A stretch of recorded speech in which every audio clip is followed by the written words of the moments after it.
Welcome to episode 3 of the Dynasty Dad podcast. I am excited today because we have a segment that's brand new to us. We're going to be doing something called, we formed a group about 3 months ago called Smash Accept. And I've picked some of the guys that really are super active on Twitter, guys that are always answering trade questions, always retweeting things. And just when I want trade advice, I talk to these guys. So I'm going to introduce them and we're going to jump right into it here because I'm excited for this show.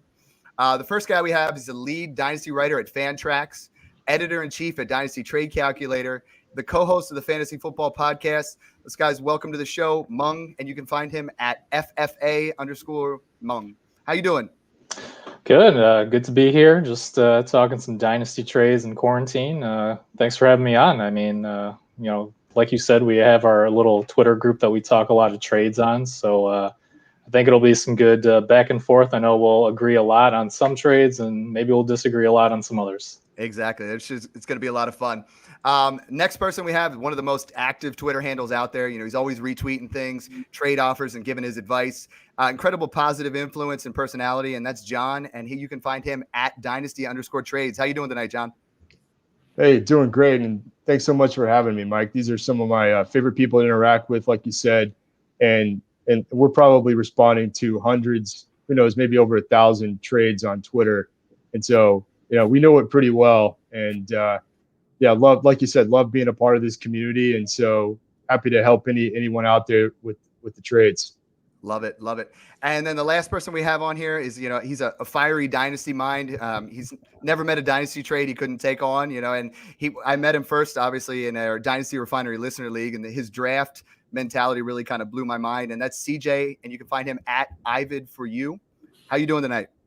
Good. Glad to be here. Yeah, like they said, excited to talk some trades. I'm sure we're going to disagree on some of these. Well, before we jump into the trades here, and that's what we're all excited to do, why don't we go around the table here real quick and just let people know how you guys got into fantasy football, how that translated into Dynasty, and your Dynasty mentality on trades, as we go. So let's go back in reverse order. Let's start with you, CJ. Run us through how long you've been playing fantasy, when you switched over to Dynasty, and what your trade philosophy is. So I started redraft, about 9 years ago. My dad got me into it. Did that for 5-6 years, took a break, and then I actually just started up again last year, and that was Dynasty. As far as trade philosophy goes, everybody's on the board always. Everybody can be moved for the right price. It used to be more so looking for young guys, but at least now it seems like it's kind of transitioning more to some of the older vets having the value. Right. It's really transitioned. I mean, I feel like I really got going in Dynasty in 2014, 2015. And right now, those veterans are so cheap. I mean, by the time you get to 27, you're pretty much dead to people, and then you can buy those guys on the cheap. So that's a good mentality. John, what about you? Yeah, I've been playing fantasy for about 20 years now. In fact, I'm the commissioner of a league. This is our 20th year. I've been doing Dynasty for about the last 5, and really kind of jumped into the fantasy Twitter community over the last year or so. And, again, like I said, I've weighed in probably on over 1,000 trades on Twitter. I'm probably in about a dozen leagues. Like you said earlier, stay very active. Like to have a lot of fun, pretty successful with it. My view on trades right now, I think that the active owners are going to prosper this year. I mean, Mike, I've heard you talk about it. And it's actually why I got my More Cowbell shirt on. We need more trades. I got a fever. Yeah. Only prescription, more trades. And that's, I really do believe that, though. I think first and foremost, you got to figure out your strategy for each of your teams. Are you competing, rebuilding? I'm typically competing in just about every league, although I did decide, a couple of first-year punts in startups, I think could make a little bit of sense right now. But, I would just encourage you guys, be very active. Take advantage of injury news, COVID news, not only on your team, but with the other owners. And the thing that I'm also adjusting to in terms of staying active is building depth. I think that we're going to need more depth than ever with the upcoming season. I know I'm stating the obvious there, but I'd be making trades and waiver wire moves well more than you might be used to, just to kind of keep an active competitive roster going. Yeah, we know it's going to be carnage out there. Particularly at running back. For me, I'm really trying to get in some throw-in players and trades and really give myself all kinds of options at running back. You think about the lack of preseason, lack of conditioning, COVID. I think it's going to be a wild ride. And so that's the other one. Maybe the last thing I would say, Mike, that I'm trying to do on trades right now is I'm not discounting 2021 picks. I keep That blows seeing my people mind. ask about It's this all on over the Twitter, place. like Yeah. because of college football. And look, I get it, but guys, in my opinion, don't discount your 2021 picks. This is probably the worst time to do that. They're only going to gain value. And look, I get college football season could be impacted here, but it's about to be a crazy talented class coming in. So that's the other thing is I'm trying to pick up 21 picks right now too. It's always, I mean, the only thing that doesn't depreciate in value is the picks. And I feel like right now is not the time to trade those 21 first. We all want to build right that on. we want that sexy roster right now, but that sexy roster does not win you any games in August. You trade a first for, I mean, I love Robert Woods, so I don't want to say he gets hurt, but you trade a first for him right now and he gets hurt right off the bat. You want those 21 picks for when you're, if you're in contention to win it, you push them then, but we're not trying to give those up now. And I'm seeing some really bad offers, so hopefully some of them that we go over here will be able to help. And Mung, why don't you, do the same thing, fantasy football into Dynasty and what you're doing now? Yeah, real quick, before I get into what I'm doing, kind of just going off what you guys said, particularly 2021 seconds. There's going to be a lot of good players that we're not going to see play this college season. Even if some of the conferences move to the spring, you're getting so close to the NFL draft at that point that these players are going to opt out. So I think a lot of good players are going to slide to the second round of rookie drafts just because people either forget about them or, we see other players kind of take their place and really rise up. So I think more than ever, even, beyond 2021 first, those second and third round picks, there's going to be some good talent pushed down. Yeah, that's always good mentality and there's a lot of people that are asking questions and I'm like, get 22 first, get 21 seconds. It's always harder to buy those first right off the bat and you got to pay through the teeth. But sometimes people are willing to give you those 22 first if you're patient or those 21 seconds because they don't value them the same way. And we saw this year, I mean, look at the second round in your rookie drafts this year. I mean, it was fantastic. Yeah, I mean, and we can talk more about it later, but I just got AJ Dillon at the 212 in a Superflex league, and I thought that was a steal. So you never know who's going to be there in the late second, early third. Just guys like that kind of get forgotten. But for me, I started playing redraft right out of college. I've played for years and years, but I really only got into Dynasty maybe 6-7 years ago. I got really involved when I started my own home Dynasty league, and that was kind of to reconnect or stay in touch with some college buddies and some other friend groups and, kind of try and merge them. And then since then, I've started writing. I started off, I've written for a lot of different sites, but currently at Fantrax, I do a ton of Dynasty stuff there. If you guys are interested, I just updated my rankings today for a lot of the recent news that happened. What was your other question, Mike? I already forgot.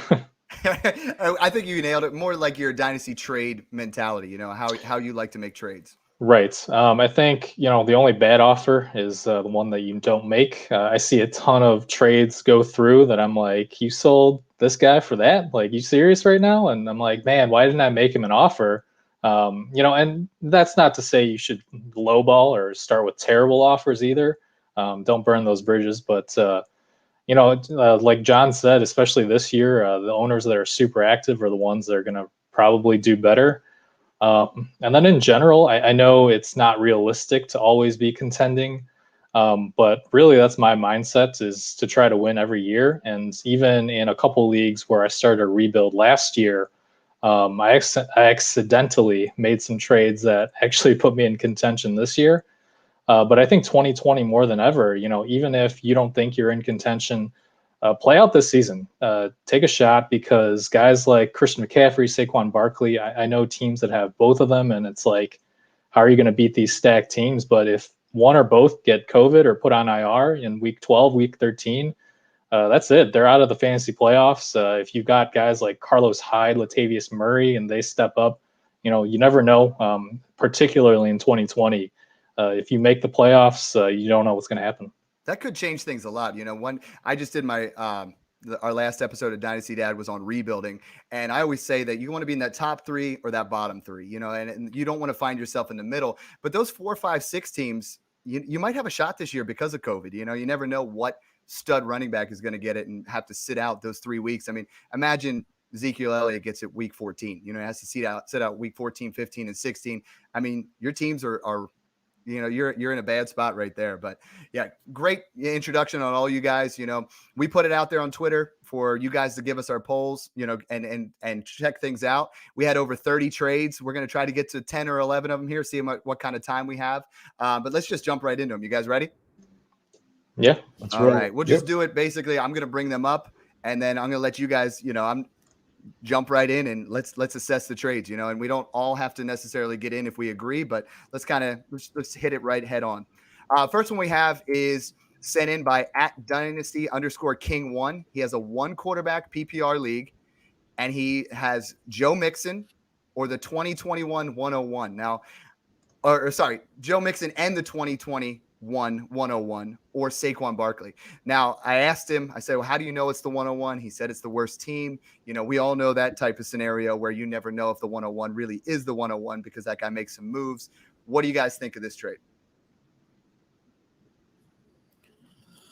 Right? Because if you say it's Trevor Lawrence, it's a different game. Or not Trevor Lawrence, but in this situation, let's say it's Travis Etienne. Yeah, exactly. Yeah. Let's say it's Travis Etienne. Put a Mixon name to and Etienne for Barkley. That changes it a little bit. But if that falls, so what do you guys think?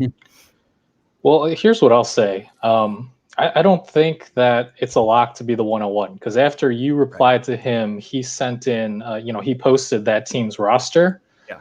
And the roster is Daniel Jones, Cam Akers, Damian Harris, Marquise Brown, Mecole Hardman, Deontay Johnson, Mike Gesicki, Jalen Reagor. I mean, there's some high upside guys here. Exactly. They could hit. Yeah. And I mean, yes, it would take a lot for this roster to really blow up, but, crazier things have happened. And like we said, especially 2020, I would not go into this trade expecting that to be the 101 rookie pick. Personally, I think, especially with Mixon being a free agent after this year and a pretty large 2021 free agent class of running backs, I would take the safe asset here in Barkley. What about you guys? You guys agree in Barkley? I'm probably going the package myself. That's where I'm leaning. I'm thinking you get close to 80 to 90% of the production from Saquon through Mixon. And then you're getting the one. That's the thing, right? Kind of like Mung mentioned, if you know it's the 101, that's a different ball game. If we know we're getting, Lawrence or Etienne or Chuba Hubbard, no matter where they're at, whoever ends up in the best spot, then I want that 101 and Mixon. If we're thinking it could be falling to 104, 105, then I think you got to stay with Saquon. Yeah, that's why when I do my dynasty trades, I factor every random first as like 108 to 110. Yeah, I put it right in that range because I don't want to say this is where it is, and I don't want to let them know I think it's higher than that. And if it is those top 3. Now, it is a 1 quarterback, so I messed up by saying Lawrence. But, I mean, obviously, you got Etienne, you got Chuba Hubbard, you have Jamar Chase. It is going to still be a top-heavy group. And Twitter kind of agreed with you there, CJ. They're going 56% from Mixon, 44% Saquon. And a lot of times I really just go – I always say anything for Saquon. But in this particular it's a tough situation, but I'm actually leaning towards the Mixon side as well. But you guys know, if you guys listen to my podcast, I'm a Joe Mixon truther. I speak him up all the time. If the contract was there, I think it's a slam dunk. If he has a contract for several years here with the type of production he puts up, but not quite the same. So let's move on to the next one here. We got Brandon Daly @DatMula91. He has a 12-team, 0.5 PPR. Tyler Boyd or David Montgomery in a 21 third. So, John, since we didn't have you talk in the last one, why don't you lead us off with this one? It's funny. This one, I actually had some Montgomery shares last year, but I traded them all within the first couple of weeks of the season. I just didn't have the right vibe, and I ended up coming out way ahead on those, kind of trading that rookie fever kind of thing early on. And so, look, I'm actually in Team Boyd here, and I would prefer to have Boyd on my roster. I know that Montgomery is going to be entering his second year, and I do anticipate him to get a little bit more of the share of that offense. But I'm going Boyd. I mean, who doesn't love the trajectory of the Cincy offense right now? We just got through talking about Joe Mixon. And look, it sounds like A.J. Green is looking good and staying healthy, but can we really depend on him, especially in this season? I think Boyd is, if not this year, certainly next year, the top wideout in an offense with Joe Burrow throwing him the ball. Yeah, T. Higgins is good, but he's going to need some time to come along. So I really like having Boyd as an every week starter, and rather than kind of rolling the dice with Montgomery and frankly that Chicago offense. Sorry, Bears fans, I don't know. It could be a bit of a challenge this year for those guys. Yeah, that's a good point. Boyd's coming off back-to-back wide receiver 17 seasons. Joe Burrow loves taking the guys in the slot. I mean, look what he did with Jefferson. So who knows what Boyd does. But Montgomery, on the flip side, he has cut his body weight, his body fat in half, and has really worked out with the, I put that on Twitter the other day. He's working out with the footwork king, trying to get a little bit better. But what about you guys? You guys following, is Montgomery in a third enough to close the gap for you guys for Tyler Boyd? I'd be going with Montgomery personally. If you had asked me probably a month ago, I would have gone Boyd, but I've kind of been changing in philosophy a little bit where wide receiver is just so deep, and finding a running back who's got the opportunity to be a bell cow like Montgomery is going to have is so rare. And I have them ranked so close, I got to go with the running back. Opportunities are king, and he's going to be, I feel like he's one of the more underappreciated young running backs for the fact that, I mean, I'm not talking about his overall talent, but the workload. The workload is going to be there for sure. What about you, Monk? Yeah, I don't really have a strong opinion this either one way isn't here. Sexy, right? So it's I know. Well, I mean, if you follow me on Twitter, as you guys know, a lot of times I'll say, my kind of generic responses seems pretty fair. Just kind of depends on team need, and that's how I'm going here. If you need a running back too, take Montgomery. If you need the wide receiver depth, take Boyd. It's as easy as that. Yeah, taking the easy way out there, but basically, no, I'm kidding. Hey, but what we really want to say with that, guys, is when you guys tag us, if you're a contender, if you're running back needy. I mean, when I'm posting my own trades, I put, I'll put, these are my running backs, these are my wide receivers, and this is the kind of move. So we can give you the best analysis. I mean, let's be honest, when you're posting a Twitter poll, it's one of two things. You really want advice, or you want to show how bad you just wrecked the other guy. You know what I mean? Like, those are the only two reasons you're putting on there. So if you're trying to prove that you dominated the other guy, sure. But if you want to know, like, these are my running backs, and you hit it right there on the head. I mean, either one of those guys, I think David Montgomery has a better chance of increasing in value than Tyler Boyd does. Tyler Boyd's just not that sexy name. And when it comes to those kind of players, they don't really increase in value that much because they don't have that market value. You know what I mean? That's why Robert Woods and Allen Robinson are so underrated, because they don't play in big market areas and they're not fan favorites, So that's kind of where Tyler Boyd fits in. Great analysis there. Let's move on to the next one. This is Nathan Moore at Gimme More _. I know he's a fan of the Dynasty Refinery and actually has been reaching out to me on Dynasty Dad as well. We're looking at a 12-team PPR, and this is a fun one. We got Terry McLaurin in the late first, or Cortland Sutton and Rojo. So what do you got on this one? Now, this one was Twitter kind of dominated this one, so that's why I'm really interested to see what you guys have to say. Yeah, I won't talk long on this one. I'm going to Sutton's side personally. I've got just about nothing to back it up other than I just don't like McLaurin. I don't know what it is. I'm not a fan. All right. That one's easy. What about you guys? Yeah, I'll jump in. I'll go head to head with CJ here. I actually would take McLaurin in the first. We already talked about firsts. I think they're going to be valuable next year and increase in value between now and next March, April. My thing with Sutton, like, I think he's good. I didn't love him coming out, but with Judy joining the show, I think Judy personally is going to be the wide receiver one in that offense of the future. And so, look, I mean, Sutton's going to get his lock, has a cannon of an arm. He's going to get Sutton the ball. But how can you not love what F1 did this past season? So much fun to watch.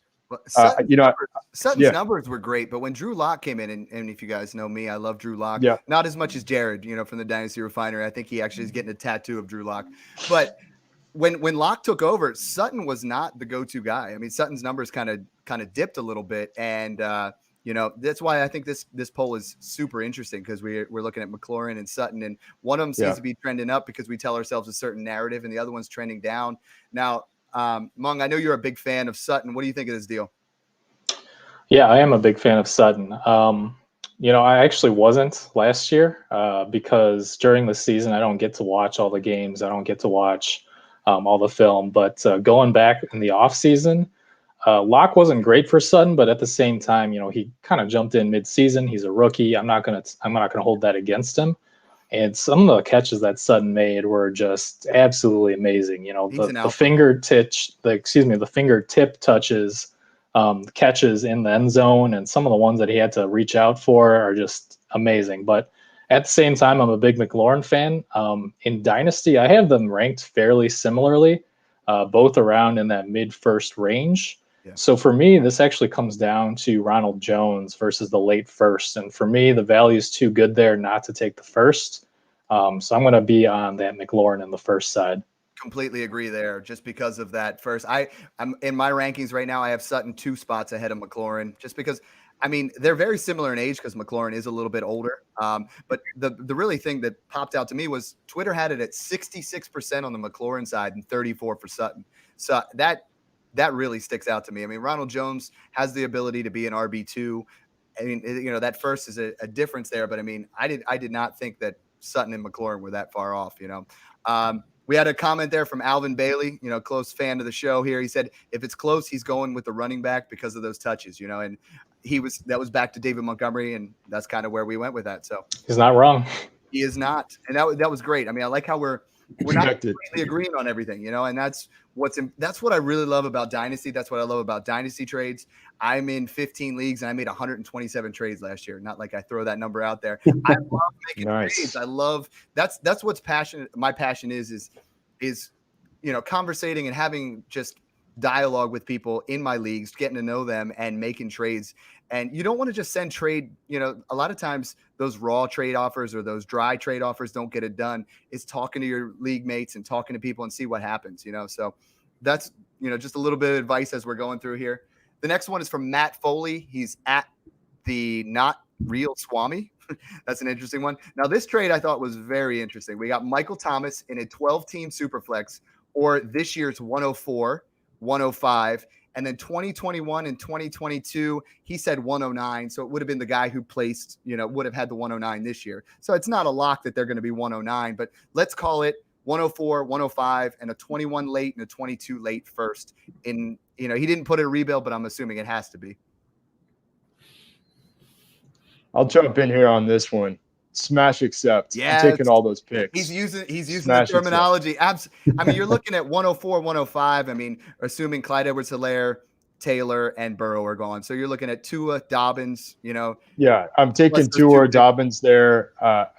Look, I love Michael Thomas. I have him on some of my teams. It led me to a championship in a league. I think that he even has a chance to repeat as wide receiver 1. Maybe not, but four firsts is what you're looking for. Yeah. I rarely see it. A lot of times owners have a hard time getting past 3 firsts for any player. And so when you look at this deal, for me, I'm going to take it. I'm going to be confident in my ability to nail those picks. Maybe I don't hit on all 4. Okay. But if you come away with even 3, exciting new rookies. Think about all the value you'll have to work with, all those assets, and you're building for the future here in Dynasty. So that's my move. Smash accept. Yeah. And the thing there is, you're getting 2 high firsts, and that part's already in there. And factored in for sure. There's only 4 players in Superflex that I'm even considering for this, and Thomas is usually that guy that falls in that 5-6 range with him and Kyler, and obviously Clyde Edwards-Helaire. But I'm not going to get on that. Did he mention Superflex? He did. Yeah, okay. 12-team Superflex. Gotcha. I believe so. Well, either way, we're gonna go with it as Superflex. I'm still gonna go with the 4 first either way. Yeah. What about you guys? Either of you guys taking Thomas? Nope. John, on the head there. 4 firsts, especially with the 104 and 105, is just too much to pass up. And then unless you're contending.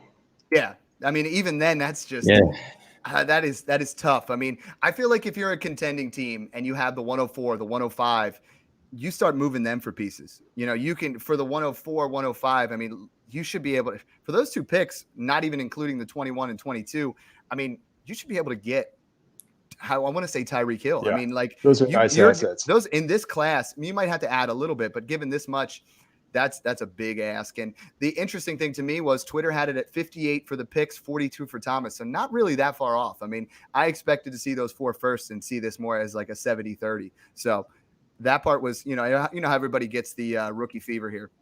Now, Mung, you have a trade on here. So I'm going to let you actually take over the host role here and tell us about your trade so we can kind of break it down. I'm going to sit on the panel side now, and then let's break this down and have some fun.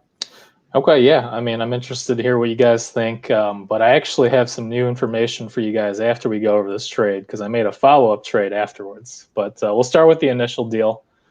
This is in a league where I'm rebuilding, or I should say I was rebuilding. So basically, it's a super flex PPR format, but with a couple twists. It's also tight end premium, so an extra half PPR for tight ends. And then it's 0.25 points per carry. So running backs have added value here too. Going into this trade, my team was basically Mahomes, Tyreek Hill, Allen Robinson, and a bunch of nobodies. So I ended up selling Mahomes for Joe Mixon, David Montgomery, Christian Kirk, A.J. Dillon, and then an early 2021 second and third. I'll let you guys jump in there. One thing that you said, and I think you talked about, took that trade and you turned it into some other ones, and I call that a cascading trade. You know, when you make a trade, it doesn't mean, and I know, you know, CJ, you do this all the time. I mean, always be trading, but you take those picks and you might not want every piece of that puzzle, right? Like you're giving up Mahomes, which is difficult to do. You might not want every piece of that puzzle, but if you know your league mates and you get player X and you know somebody else wants him, you can flip that for something else, and it doesn't have to be those 4 pieces for that one player. It changes up a little bit. And the other thing that you said was obviously just making sure everybody knows, is it tight end premium? Is it super flex? You know, those kind of things are very important when you guys send in trades. What do you two guys think of this trade? I know we talked about it a little bit in our group chat. Yeah, I love it. Love it, especially for a rebuild. For me, the big thing with the rebuild is, especially when you have 3 guys and a bunch of nothing, anytime you can get value, you have to take it. And at least the way I see that trade is you just sold Mahomes for something like 4 firsts and 3 or 4 seconds in value. And anybody's worth that, especially in a rebuild. Yeah, I agree. I think it was a good move. I'd also advise Monk to do that. We kind of help each other out with some of these trades. And so, yeah, a great move. My only concern is Mahomes looks like he might be right behind you there, Mike. I was actually is that a draft board? Hey, that's a great segue. A fire draft board if you got. No, these draft boards are fantastic, you know, and it's draftkits.co. They make this one behind me is a reusable vinyl, which you can use every single year. You know, I mean, draft boards usually run you $30. This one here is fantastic, and you get to use it year after year and get those new stickers on there. And there's nothing better than that final piece of the puzzle, you know, that draft board that brings it all together. If you guys enter the code DAD on their website, it's draftkits.co, you guys get 10% off. And if you guys go on to, unfortunately, Dynasty Dad is not on Apple to iTunes yet, which waiting forever because of COVID. But if you guys go on Dynasty Refiner and you guys leave a review, you guys are entered to win a free one, you know? So we have draft boards here that we're going to be like sending out to you guys. So yeah, that's a great segue. And Patrick Mahomes is looking, it's this side. Yeah. He's looking fantastic back there, right? Yeah. Thanks. No, and actually I was going to say, hey, it makes for a great background for your pod too. I need some help back there. Yeah, I'm going to get one. Yeah, no, they do a great job. I mean, they make, you know, the best. They make custom ones. You can get any 32 NFL teams. You can get whatever player you want on there. And yeah, and you get at the top, you get your league name. You can get it at the bottom. It says if it ain't first or last, you know, so it's just fun little things, part of the league. I love Mahomes, but I'm taking the package here too. What did you do with the rest of the package though, to make this even better? Cause I know you nailed it. Let's hear it.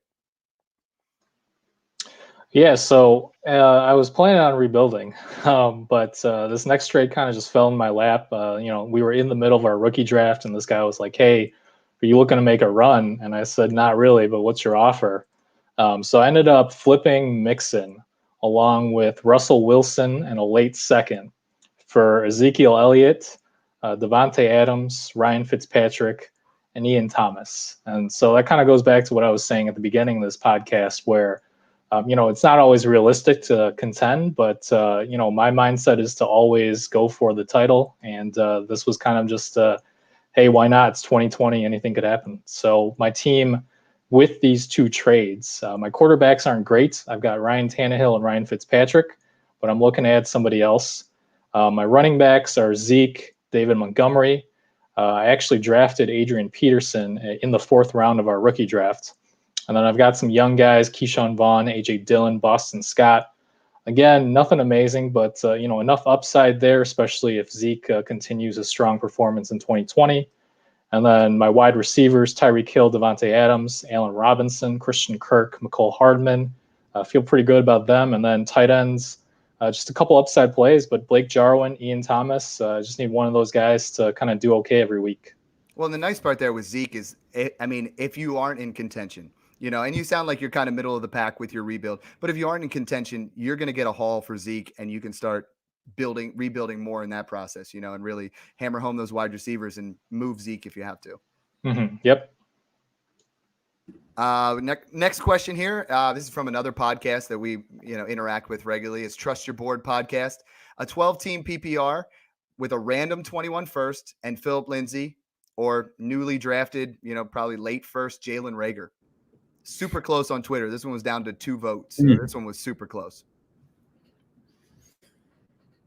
I want Reagor only because it's a random first. If we knew it was maybe top half, I'd take the first, or maybe even top 8.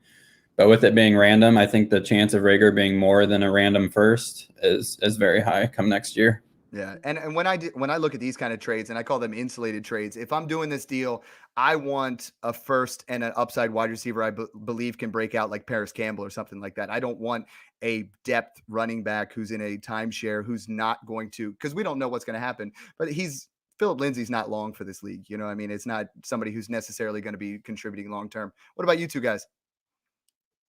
I would also take Reagor in this one. I love his ceiling. And to me, if I look at that offense, outside the tight ends, I think he has a very legit shot being the wide receiver 1 in that offense. And they need some playmakers like that, right? And with Wentz being there, throwing him the ball, I think he's got a very bright future. And to me, it's more of a sure thing. You in agreement there? Yeah, this is a smash accept for me. There we go. I think I actually replied on Twitter, and I think my reply was something along the lines of, basically this first round pick would need to be a guaranteed top 3 pick for me to even consider it. Mm-hmm. We've got guys like Najee Harris and Etienne coming out. Those are guys I'd consider over Reagor just because those running backs are so scarce. But, I'm super high on Reagor. He can run any route. He's got great contested catch ability. I don't think his 40 time was that good at the combine, but when you watch the film, he's crazy fast. Yeah. This is a guy who's talented. And I think that if he had played in a better offense with a better quarterback, we would be talking about him as the clear top rookie wide receiver in this class. I see Odell Beckham as the ceiling. Yeah, and we know what his college quarterback play was like, and Right. Obviously, most of the time we were saying that picks are liquid, but wide receivers that get drafted in the first round they hold their value. You know what I mean? They're not going to fall off even if they have an injury in comparison to a guy like Philip Lindsay. So great analysis there. I'm going to try to read this next name, but it's Unquestioned Pats Fan. He's at Mike OCO 26112224. That's the longest set of numbers I've ever seen in a Twitter handle.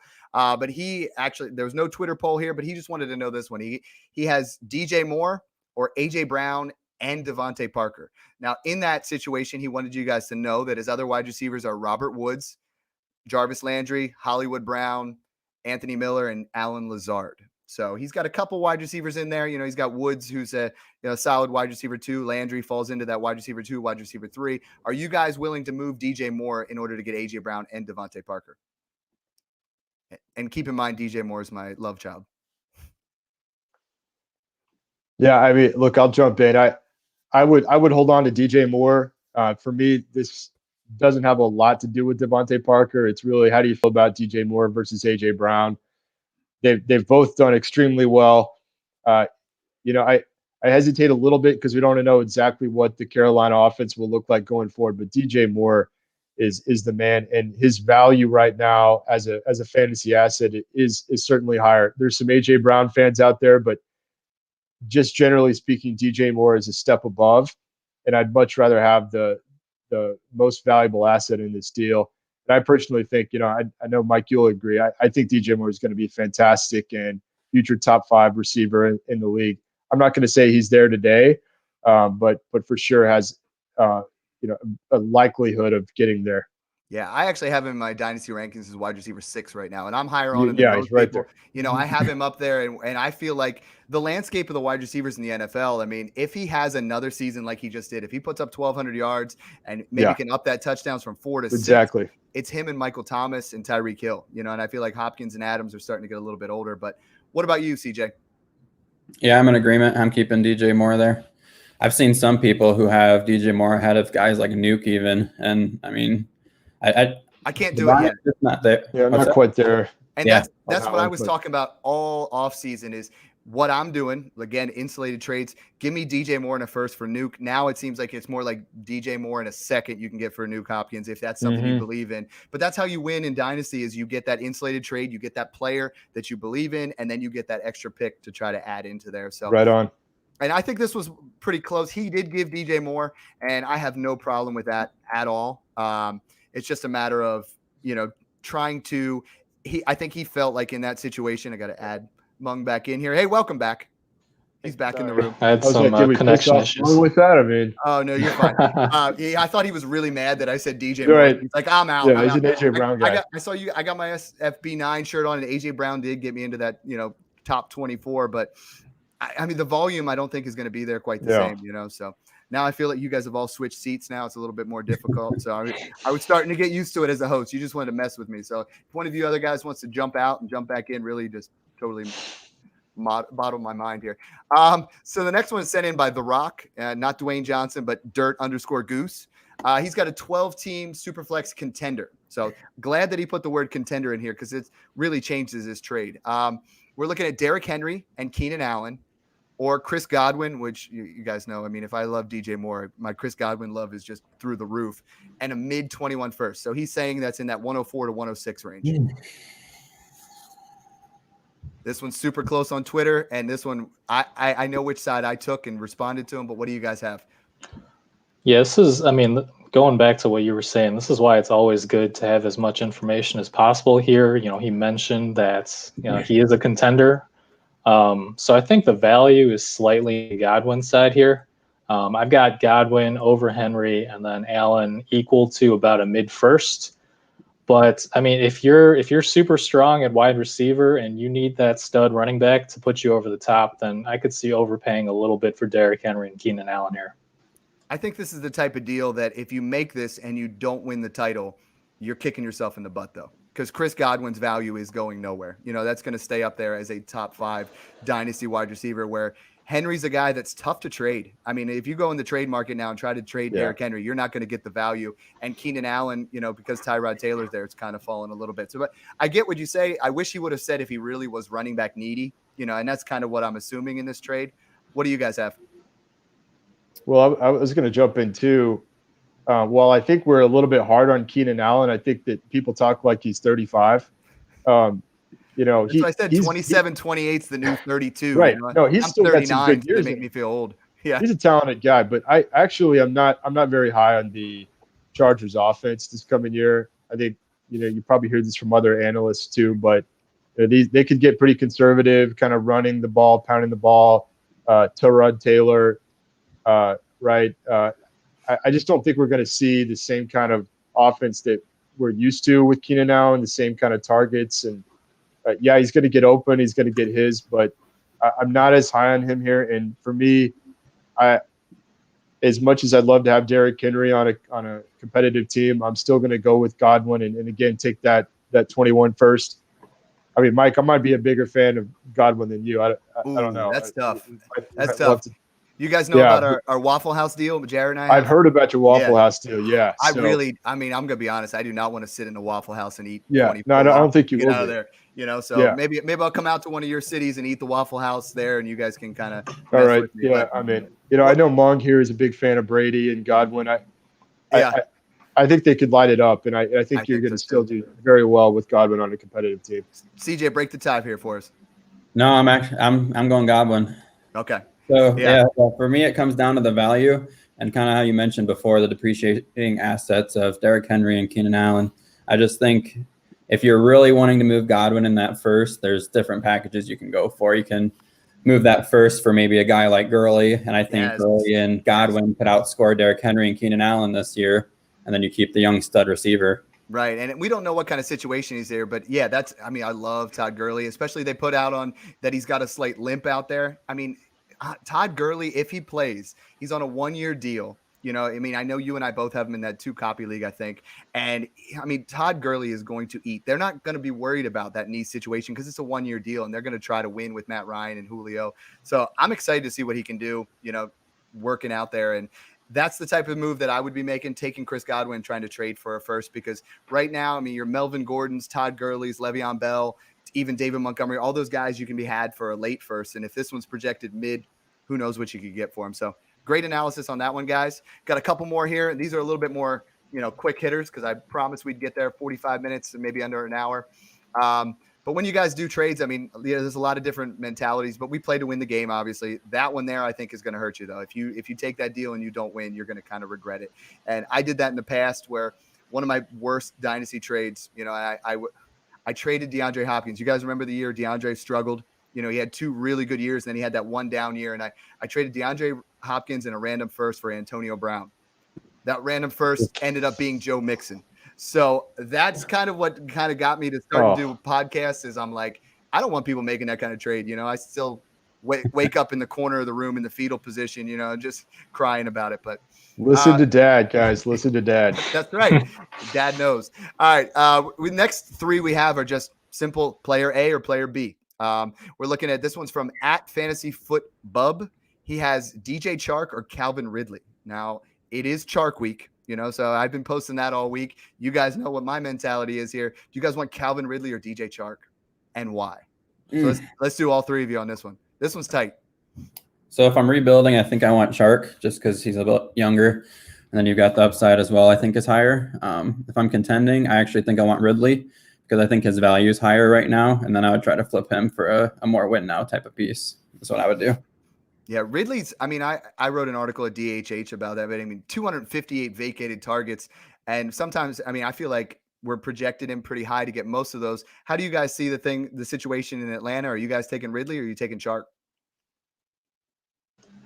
I think I just took a quick look at my dynasty rankings. I've got Chark literally 2 spots ahead of Ridley. So it's that close. But for me, I think, they always say, oh, well, Julio's going to draw coverage, but he's also going to draw the targets. For me, it's Chark. We've seen how terrible Jacksonville's defense is. They and the Panthers are going to be just awful this year. There's going to be a ton of negative game scripts. And I think Chark kind of measures in as a more dominant wide receiver 1, whereas Ridley's more the complementary piece. Take it to, maybe like Sutton versus Jarvis Landry as a quick comp, something along those lines. And I want the guy who can be a league winner, and I think that's going to be Chark. I think you and I are probably 2 of the only analysts out there that actually have Chark above Ridley because everybody seems to be on the Ridley train. John, are you on the Ridley train? I have to admit I am on the Ridley train, and I'm pretty high on Atlanta this year. I think that offense is going to be fire. And I do appreciate the points, though. This is really close. I have them really close in my rankings. I do agree. Julio's still the alpha there, but I think Ridley's absolutely going to light it up in Atlanta, and that offense in general is just going to be putting up more yardage and points. The negative game scripts, to Monk's point, are going to come into play. And so, look, I could be wrong on this, but for me, I'd rather have Ridley in this one. Yeah, it's super close. Twitter had it 54% Calvin Ridley, 46% DJ Chark. The only reason I'm siding Chark is, he is the guy there. I like to have the number 1 on the team. And I get it. Calvin Ridley is going to need, an injury to Julio to be that true guy. And he's been propped up by touchdowns. If you take away the sheer volume, the volume's going to go to Chark. I feel like Chark could be a wide receiver 1 this season because of how poor that offense or poor that defense is. the fact that Gardner Minshew is going to be playing for a job, and who are you going to throw to? I mean, there isn't many other options there. And DJ Chark, 6'3", runs a 4.38 40. I mean, he's got a great skill set who's truly underappreciated in Dynasty. And the move looks like here, I mean, I feel like you could get DJ Chark in a second for Calvin Ridley right now, or the other way around. Yeah, no, I feel like you could get a little bit on top of Chark if you're giving up Ridley. Oh, I'd smash accept that. Right. Yeah, I'd have to maybe flip over if there's something else packaged there. I think you can. Now, the next one is this was the closest Twitter poll there was out of all of them. It was 51-49. It was actually off by one vote because there was 100 even votes. It's N'Keal Harry or Brandon Ayuk. Now, it's not the sexiest of, Arizona State poll here. What's that? Arizona State poll. Yeah, exactly. Who do you like better? I'll start this one. I still have a lot of love for N'Keal Harry. And, I think that we all know the script on this guy. Like he struggles with separation. He was hurt his rookie year, but I still see this guy as a potential alpha. The kinds of catches he can make, the ability to high point the ball. I think he can beat a lot of the DBs out there. And frankly, look, Cam Newton throwing him the ball now could have been the best thing for him. And Cam Newton's game. And I think that if he and N'Keal can get going, and the need for playmakers in New England right now, I really like N'Keal. Look, I mean, Ayuk had some nice draft capital. The guy's got skills.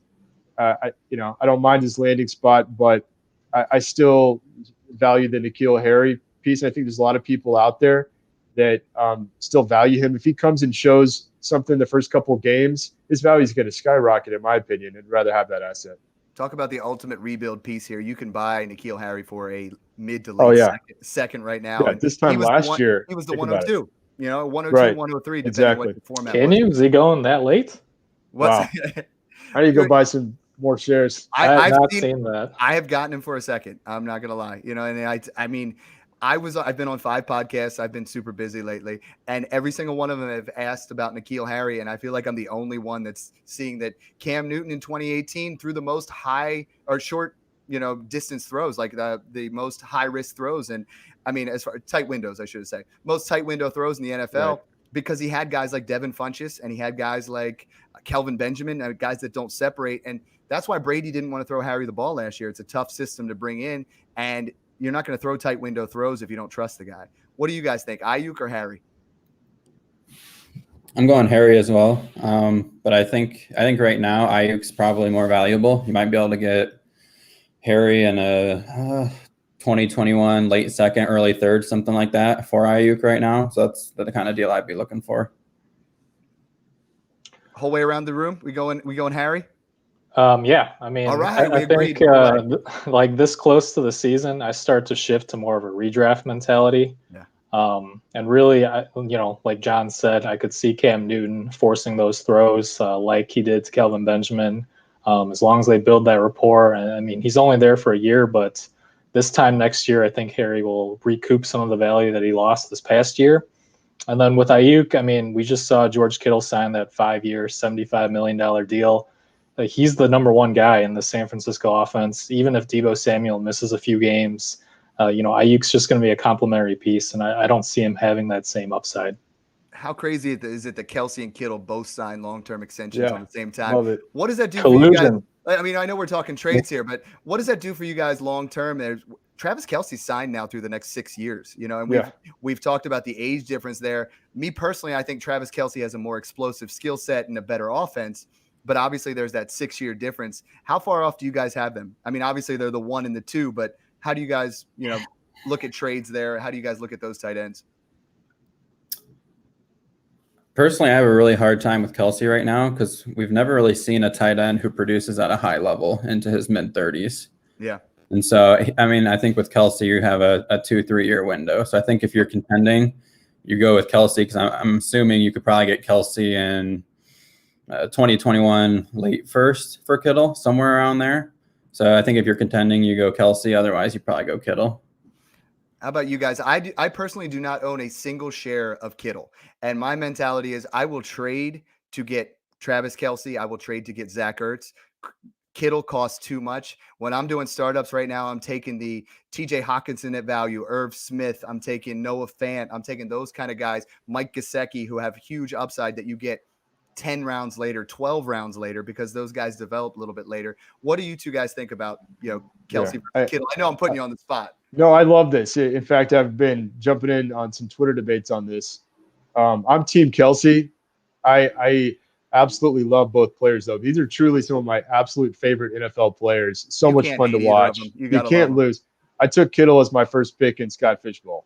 Okay. My first round pick. That was later in the first round. But Kelsey, so much fun to watch. And for me, he's on the better offense. I actually agree with CJ's point. We don't know how much longer he has, but this guy is a freak. And paired up with Mahomes now, sky's the limit. I view him actually as really the go-to in that offense. With all respect to Cheetah, for me, it's still about Kelsey, especially getting down into the red zone. I think he's going to have some positive regression on touchdowns. Kittle, look, he's going to have some incredible games. He's going to win you some weeks. They're going to need him to block, though, in certain weeks as well. And the Niners have a lot of mouths to feed, too. He is the top, target in that offense. But, look, Shanahan does like to move the ball around. I like it. What about you? We'll finish it out here, Monk. I'll try to keep this as short as possible. But, Yeah. I'm all about getting the elite tight ends in Dynasty. That's that positional scarcity. I've got a couple leagues where I have both Kittle and Kelsey kind of locking up that position. It's a huge advantage for other guys to be starting guys like Gesicki, who will have some big weeks, but then they'll kill you in other weeks. Yeah. I feel like I unintentionally prepared for this question because right before we started recording, I retweeted Zach Smith, who said, "I'd rather have George Kittle in Dynasty, even though Travis Kelce is a better tight end." And I think that's 100% the truth because, the extra 4 years you're getting with Kittle, even if Kelce continues to produce those top 5 numbers, even into his mid-30s, his Dynasty trade value is going to decline regardless as the perception shifts. Right. And then also, I keep seeing the argument that, Mahomes is better than Garoppolo. The KC offense is better. That's this guy. Right. We've seen guys like Beckham produce with Eli. We've seen Hopkins produce with Osweiler. That I don't think that comes into play at all. Give me the 26-year-old over the 30-year-olds. Yeah.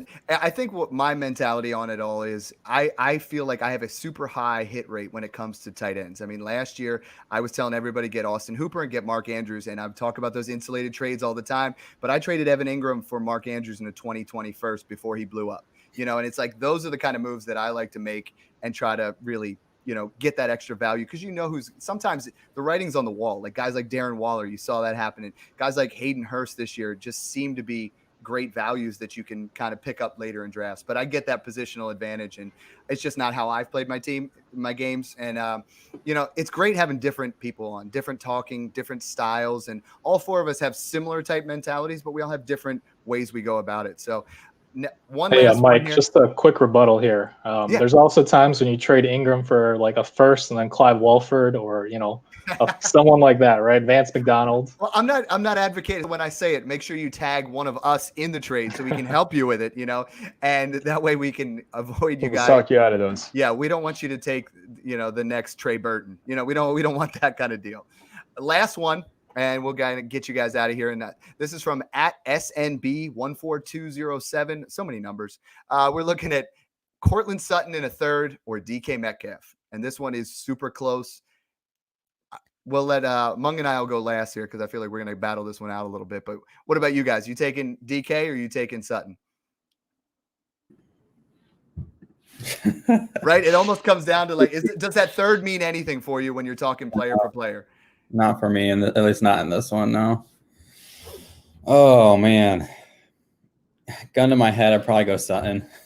All right. We're doing the gun to the head quick here. What do you got, John? DK. I'm going DK.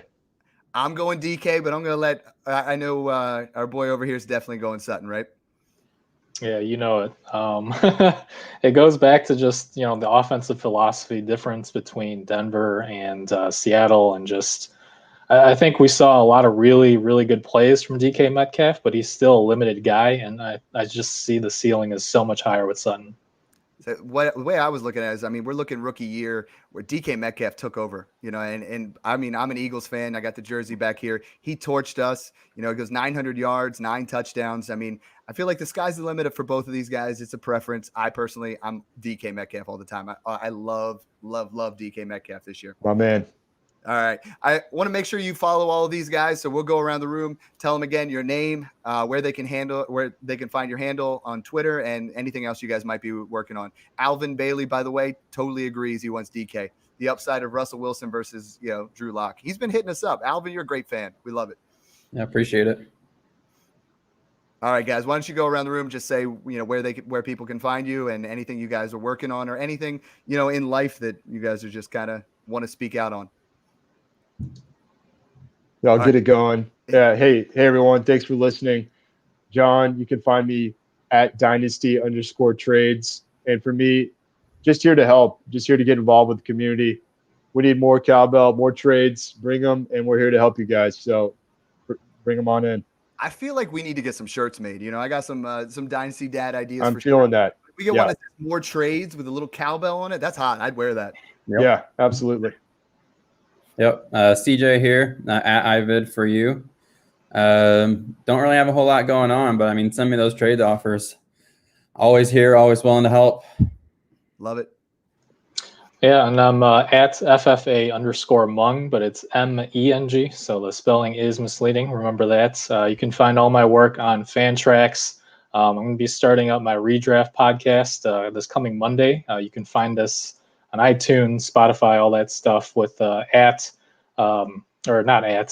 Fantasy Football Addicts.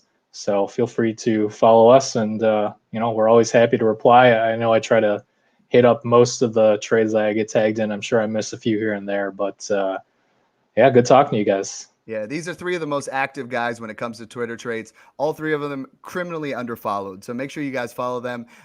They're great for trade advice. They're quick to answer questions, and some of the guys that I respect most when I'm talking about dynasty trades. So thanks again for tuning in. Episode 3 of the Dynasty Dad podcast, installment 1 of Smash Accept. Hopefully, installment 1 of many. It was a great time, chiming in there with you guys. And as always, just remember to enjoy the process. Boom. I think it said end broadcast.